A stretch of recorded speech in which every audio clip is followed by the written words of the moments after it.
good morning to all of you.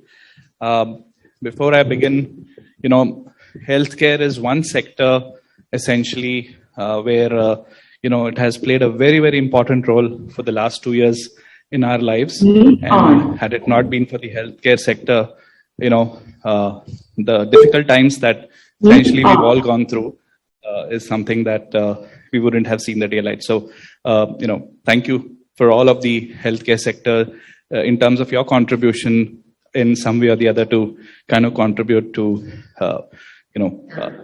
get back to the next normal. And thank you so much for that.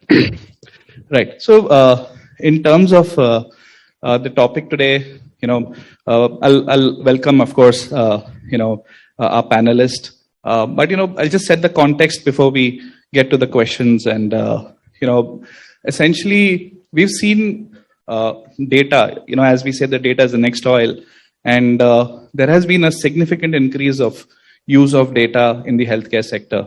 We're talking about some of the statistics speak about a CAGR growth of about 36%, year on year by 2025. In addition to that, we've also seen that how data essentially has played an important role in kind of improving the efficiency in providing medical assistance to various patients who essentially come in. Various partnerships, collaborations, bringing in the technology platform, reachability, especially we saw at the time of the pandemic where you could actually dial a doctor, fix up an appointment and go ahead and, speak to the doctor all through your mobile phone, right? And medicines were subscribed. You basically get the medicines online and, they are at your doorstep. Now, that's the power of data, right? In addition to that, we've also seen that from an India context perspective, there has been an increase in cyber attacks. And those cyber attacks essentially have not only impacted the livelihoods, but any compromise in healthcare information can actually compromise lives of people. So it started touching the lives of people. Now, from that perspective, India again is the second largest country in terms of facing cyber attacks. We've seen a growth of almost 37 to 38% in the months of November, December 2020. From that perspective, again, it becomes very important for the healthcare industry to kind of go ahead and, build controls around cyber, make sure that cyber attacks are not compromising any of the data information. At the same time, there are so many, advanced solutions which have come in from a medical assistance perspective, which are connected on the internet. There is a fair amount of, exposure from a cyber perspective. So with that, I'll probably start with my first question to Atanu. And my question is that, we've looked at computer system validation, right? And that's something more from a data quality integrity perspective. So Atanu, what are your views in terms of with these attacks increasing, the increase of volume and transactions from a medical record perspective are only going to increase as time progresses? How essentially do you think would be some of the good controls or good practices to follow in terms of data quality and integrity? So I will speak on this more from a pharma manufacturing perspective, and I would request my co-panelist Arvind to speak more from a hospital and healthcare perspective. But all along in the pharma supply chain and the complete value chain, for the GXP processes, computer system validation has been a very important thing. But we had been looking at from so-called ALCOA principles on the data integrity being the main stuff that has been.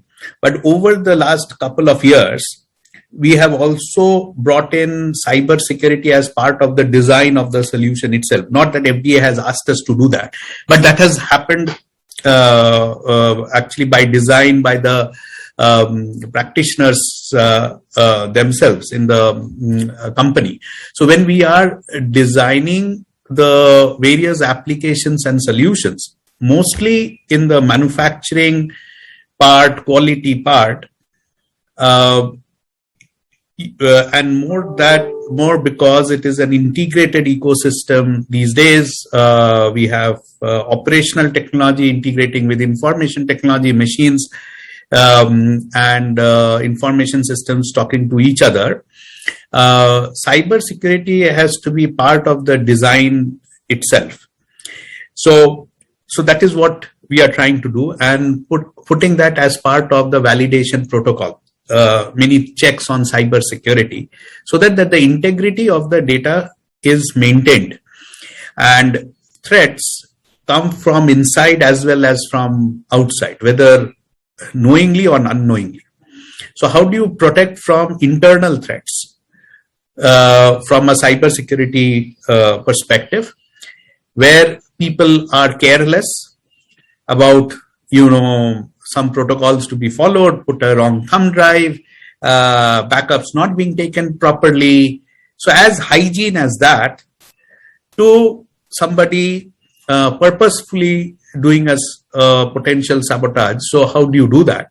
And another is the external threat. And how do you protect the OT network from the overall IT network? And there are various frameworks which we are, like the Purdue framework is there, which protects between IT and OT. So we have brought all that thing together, and part of the merge the computer system validation protocol with the cyber security to protect the data. So finally, actually, it is the data integrity which happens, and the threats are ransomware threats, as well as inadvertently people are following loose practices. We have seen many times when remotely service providers and OEM vendors, when they remotely log in for repair of machines, equipments, viruses, ransomware creeps in. And what is the discipline which needs to be followed to prevent that? And if it happens, how quickly you can detect and remediate it?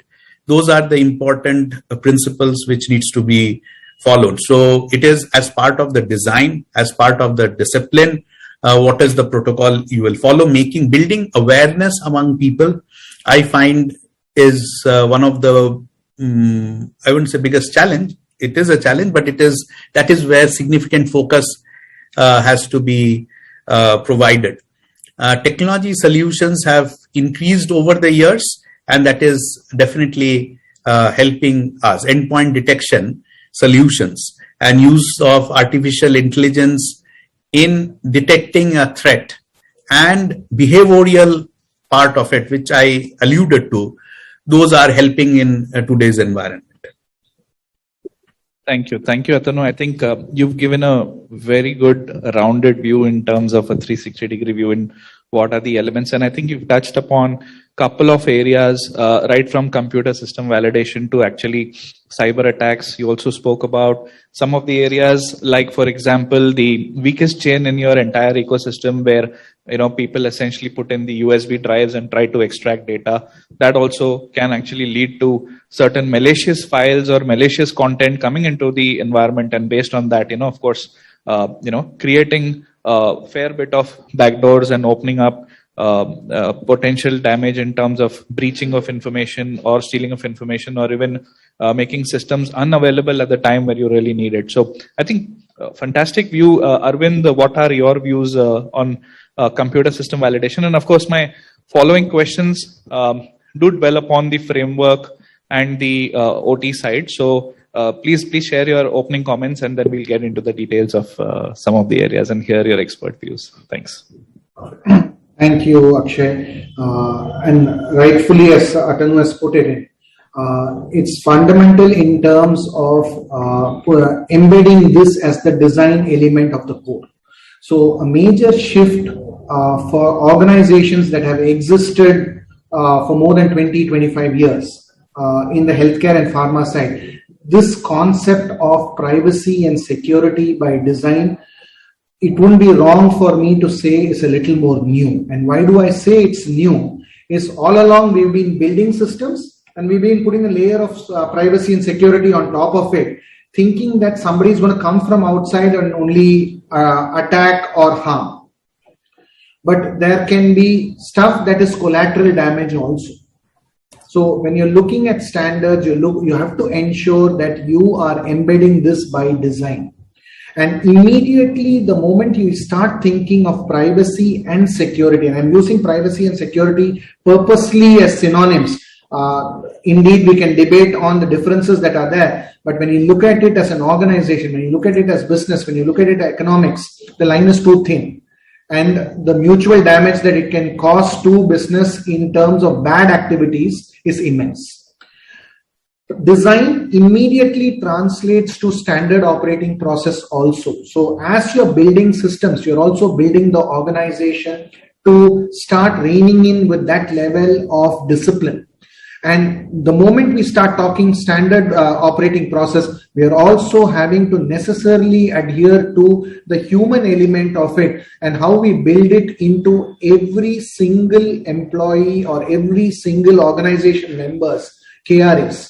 How do you build it into their fundamental DNA of activity? So literally when we talk about integrity of information, not just data, integrity of information, this has to be built into the DNA of every organization from the bottom up and top down. There will be a lot of stuff that have to come from the management layer. So you have to mix it with a combination of technology, processes, and overall management principles. A very interesting point, Arvind, that you brought out. You spoke about security by design and then doing not only a bottom-up but also a top-down. My question open to Atanu and Arvind, both of you, is what is the FDA today in our country doing as far as cybersecurity is concerned? What are they really doing in terms of creating that, or maybe I wouldn't say enforcement, but more of a regulation for the healthcare sector, and how are they essentially, expecting the healthcare sector to kind of operate, given the framework and the space within cyber? See, from a US FDA perspective, the other regulators, there are no straight guidelines on from a cyber security perspective. And for India FDA, I'm not aware of. But when we look at data integrity, the backup, retention, ensuring that the data is available, indirectly, actually to comply to that, to make that available. So if I take the quality data, if I take the manufacturing data, and I need to ensure that the data integrity is there. Now, if there is a ransomware attack, then if I lose data, or if I don't have the systems available for 7 days, I need to revalidate. I need to establish that data has not been modified, data has not been lost. If I have to trace back, then how do I do it? So actually, with the outcomes, whatever are the desired things from an US FDA or any other regulatory authority, we need to have the security, information security in place, business continuity, disaster recovery, backup, restore, all that thing, all 9 yards, to ensure that we comply to that. So from that perspective, indirectly, it is actually specified the end objective. How you do it, it is up to you. So with the new solutions which are available, it helps us to do it a bit better. Having said that, Arvind also alluded that many of our organizations are old and we had not designed. We are 25, 30, 35 years. Some of our equipment, some of our machines, they are quite old. Many of our plants are not networked. So the ability to do it, do the restore, backup, in a much more efficient manner, we are constrained by that. And that is where the challenge, as well as it makes the job more interesting. How do you do it in a smart manner? How do you secure each of the equipments in a smart manner?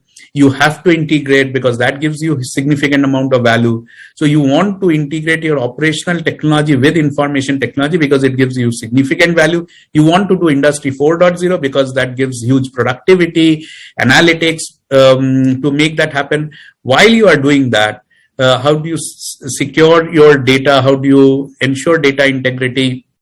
If, God forbid, there is an attack internally or through external, how do you restore your systems? So that is what needs to be done. There is no guideline as such from FDA on that perspective, but the outcomes makes that very means the outcomes as such helps us to go in that direction. And there are various frameworks available, NIST, the Purdue framework, which actually helps us to go in a structured manner. Thank you. Arvind, your views? First and foremost, FDA is a US federal body and has no bearing on India. Typically, pharmaceutical organizations go with FDA regulations because they may have certain activities that are part of, especially drug activities that are part of the rest of the world, and it becomes a common standard. So, but talking about India very directly, do we have something like a mandate? The answer is a straight no.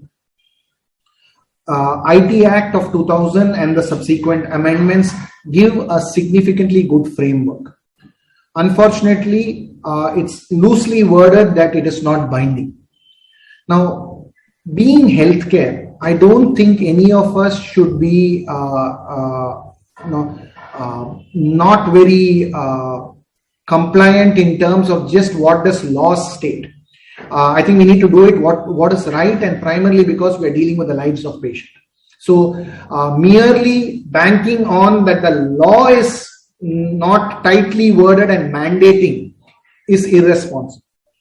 So we got to do an act of responsibility.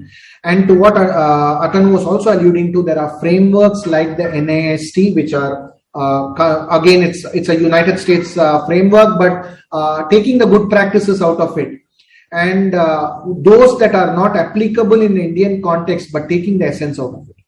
In India, we've got the PDP bill that's coming up that gives a good framework. It's still a draft bill. It's not tabled in Parliament. But if we read it and use it, guidelines that are regularly given by CERT, I think those are invaluable.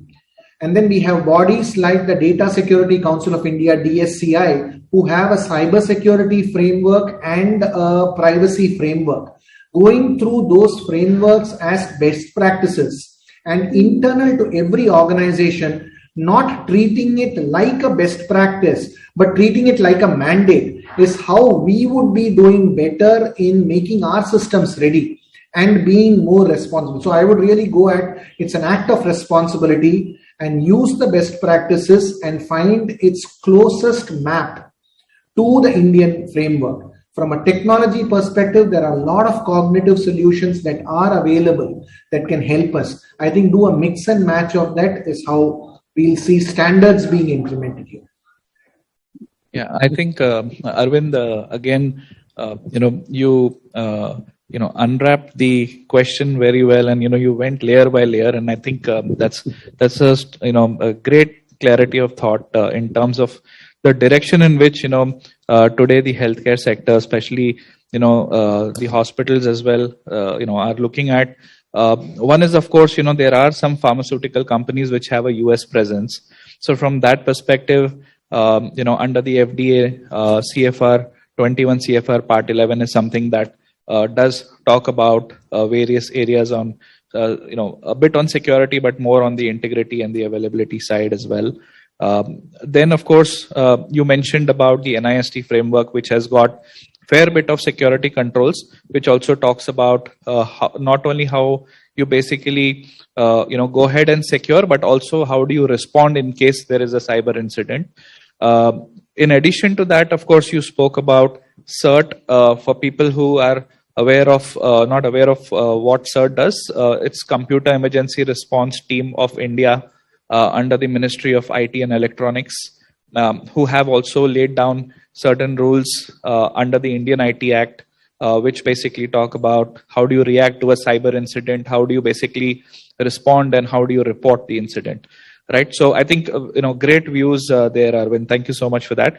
And I'll take a cue from where you spoke about the Indian Data Protection Bill, the privacy bill, which is coming up. And very interesting. And I think this is going to be a very interesting view to hear from both of you is, data privacy, because we carry a lot of personal identifiable information. And the personal identifiable information is not only restricted to the name, age, and other things, but also medical records. Right. So and I'm sorry, Atanu, if I'm getting more specific to hospitals here. But again, from that perspective, how do you think the new privacy law, which is coming in India, which hopefully should get tabled now in this next session, how is it going to impact the healthcare in a positive way? And what are the areas that, today I as a individual who is concerned about my medical records getting leaked will actually protect it?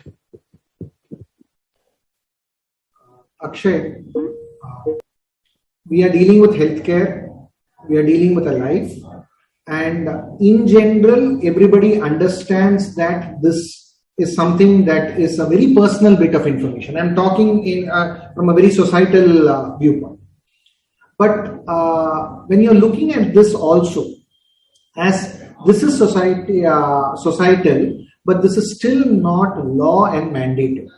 In general, in India today, we have the habit of being more courteous. And if you were to come and say that you are my brother and you're deeply concerned about my health, in all probability, information will be disclosed to you without even checking who you are. This is because of our cultural aspect. So I think bringing in this law is the right thing to do. It is not going to be easy for the first few years because you're really doing a change behavior. You're really putting a tight boundary around privacy. You're really making a boundary around an adult and a child. And even though they are part of a family, you're putting a boundary between two adults, even though they are part of a family. So it's not like I have the right to my wife's information or she has the right to my information. Now you see that culturally this is not going to go very well in our society. But this is the right thing to do. So inculcating these aspects of it so that we are designing, executing and operating in that model is very, very essential. That means necessarily, Akshay, there is going to be a cost of compliance. We are not there today. We are nowhere near that today in terms of design, execution and operations, steady state operations. Day to day, however, we are not there. So we will all have to design all of these activities, execute it. There is going to be a cost of compliance. I'll just take back everybody to the thought of when Six Sigma was hitting the world. And if Six Sigma was coming in there, people were talking about cost of quality. But today, whether it is a manufacturing industry or healthcare industry, cost of quality is considered an investment. It's considered an investment for the betterment of not just the organization, but every stakeholder, internal and external. So you are assuming it's taken some time for people to accept it and bake it into their day-to-day activities, whether it is financial or operational. I think the same thing is going to happen with the PDP bill. The bill is going to come in. I'm not getting into the nuances of the bill and what's the verbatim written. Is that going to be diluted, become more stricter? Let's leave that aside. But the essence of the bill is crystal clear. And as a consumer, it is the right thing to do. As a business, it is the right thing to do.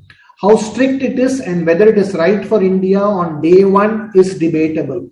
But I think we need to focus more on the essence of getting it right than the nuances of whether it is right for day one.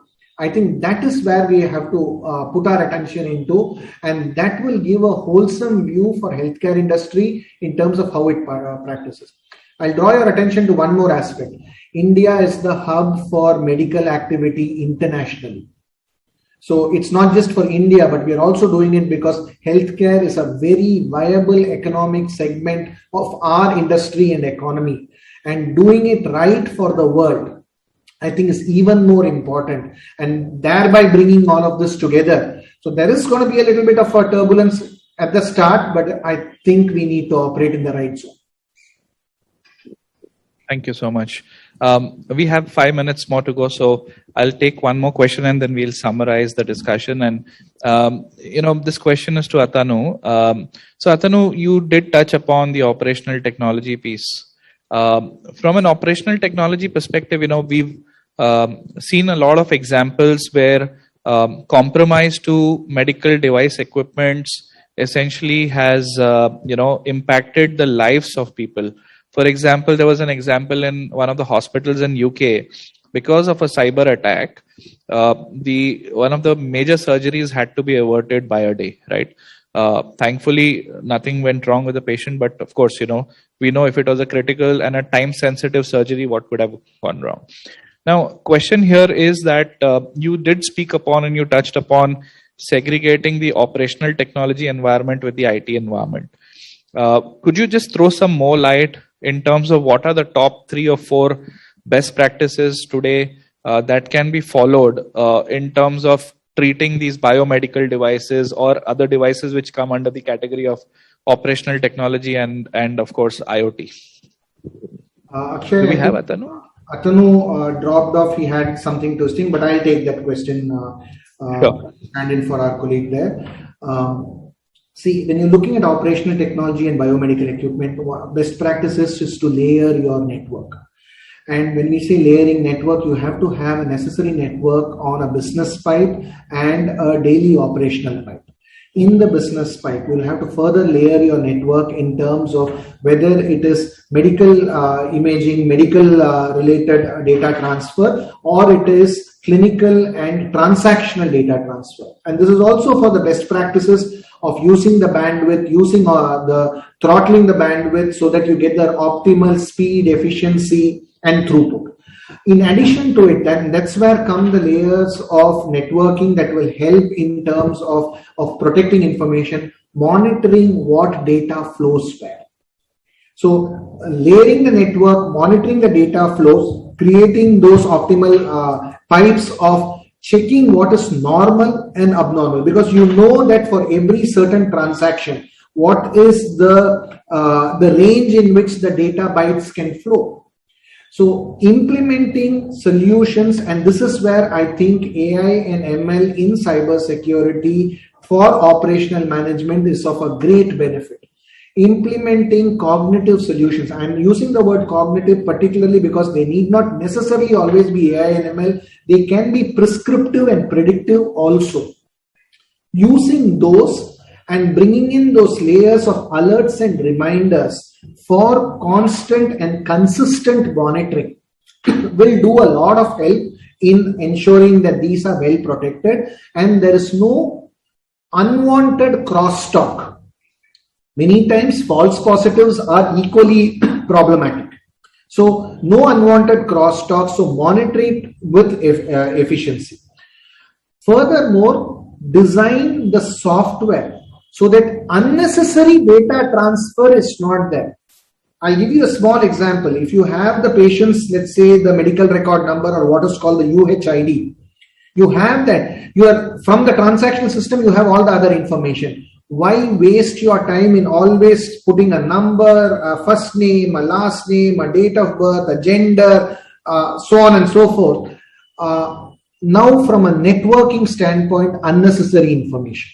From a safety and privacy standpoint, design your system so that the referential integrity is in place. And every time you are not looking for it, that means you are avoiding unnecessary hits to your core data source. Avoiding unnecessary hits to core data source is also a method by which you are ensuring that layers of your data access are not unduly, unnecessarily accessed.